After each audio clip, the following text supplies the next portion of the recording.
Walked into this really cool bar yesterday in Miami at the Hotel Faina, which is one of my favorite hotels in the whole of Miami Beach.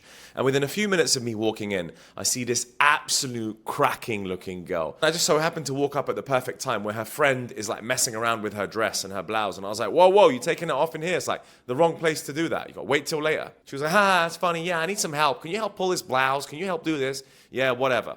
So as we're getting involved, the very sexy friend then looks around, hears me speak, and she's like, oh, I love the accent. Where are you from? I was like, oh, I'm from London. And she goes, can I ask you a question? Are you a provider? What? That's what my brain said immediately. What the fuck? Bear in mind, I've just been in Europe for 9 months, and no woman in Europe is ever going to drop the line, are you a provider? Within the first few minutes of meeting her. I've just got to America 10 days ago. I know Miami's different to the rest of America. But still, I was gobsmacked by that. And my response was, depends who the girl is. She was like, no, I don't like that. No, wrong answer. And I knew she was probably waiting for me to say, yeah, of course I'm a provider. Or some simpy bullshit like that. Anyway, she was like, let's not waste time. I was like, yeah, you know what? You might be right. Let's not waste time. Like, can you actually say that shit to people these days? And does she have the right to do so? I mean, look, she's a 9 out of 10. She's super hot. So she's probably saying that to loads of different dudes. She's playing the game. She gets approached all the time. And someone's going to come along and someone's going to be that provider. But it ain't going to be me, because I'm not going to fall for a girl's beauty. Right? I'm actually looking for more quality. Right? She needs to be a quality woman. What does she bring to the table? Oh, you bring your looks. Great. Anything else? You got a nice personality. You got a nice character. Are you warm? Are you loving? Do you have any feminine traits? Sure, we get you're beautiful. What else do you have? What else do you bring to the table? Within the first 5 seconds of interaction, if a woman's saying, are you a provider? Then you know where you stand and who you're dealing with. So it's best that you just mooch along to the next one, because that one isn't really going to work out for you. So are all hot girls going to be like this? Are all hot girls going to be extremely entitled and expect a provider? In the big cities, yes.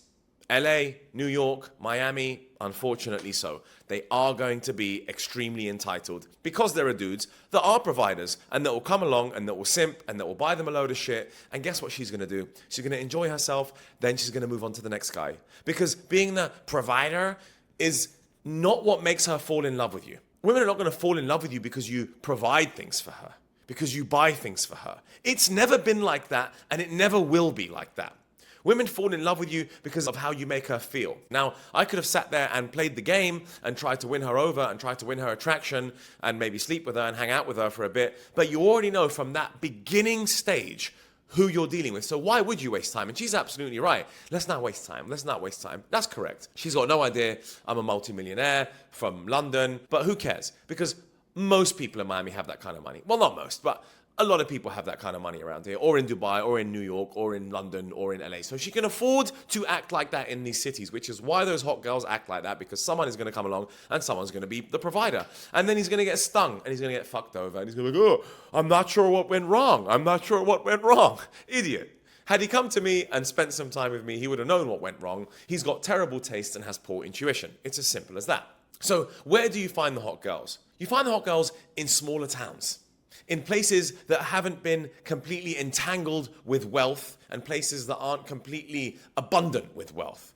With these cities, you see the Lambos, you see the Ferraris, you see the dinners, you see the clubs, you see the rappers, you see the millionaires, you see the crypto kids, you see it all, right? All the rich people are coming to these sorts of spots. And so these women can afford to act like that because they know that they can be bought an amazing life.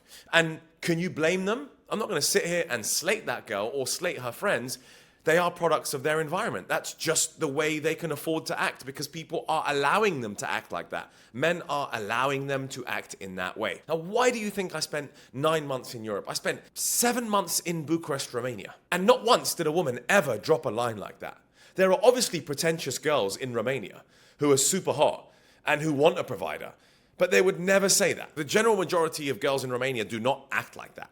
Obviously, they want a provider, but they want you to be gentlemanly in your approach, and they want you to be kind and loving and caring and obviously attractive. We know that. And then down the line, she wants to know that you can provide. She won't ask you that initially. Now, all girls have high expectations in today's world, right? We know that, especially because of how small it's become, especially because of this globalization, especially because of Instagram.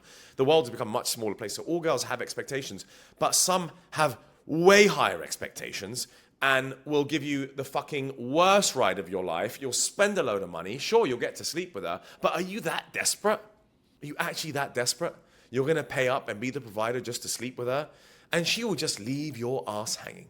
A girl like that will leave you hanging without giving a shit, moving on to the next provider, because for her, it's all fun and games and it's all experience. So if you really want something that's beautiful and that's attractive, go off the trodden path. Go to smaller towns. When I went to Charleston in South Carolina, there were gorgeous girls, just as good looking as she was, that don't have that level of expectations and don't act like that around men. They are way more classy. You're looking for a good quality woman who's classy, who doesn't ask whether you're a provider within 5-10 seconds of the conversations. I will keep making content about my hilarious stories here in Miami. I know what life is like here, so I just accept it for what it is. And I'm lucky enough that I can travel to any country in the world, and that's why you saw me in Romania for many, many months, enjoying the beautiful women there, having 2 girlfriends at 2 separate periods of time, and they were just lovely women. And so I probably will end up returning to that sort of safe haven. But for the time being, I do love Miami. It's great for business. It's hilarious when you come across these interactions. But realistically, the state of affairs in this country, and especially in cities like Miami, is dire for these men because they are providing and then they're just getting fucked over. And then she moves on to the next guy. So if you're willing to be that guy who's going to provide knowing that she's just going to move on, then that's absolutely fine. As long as your expectations are clear and they're set.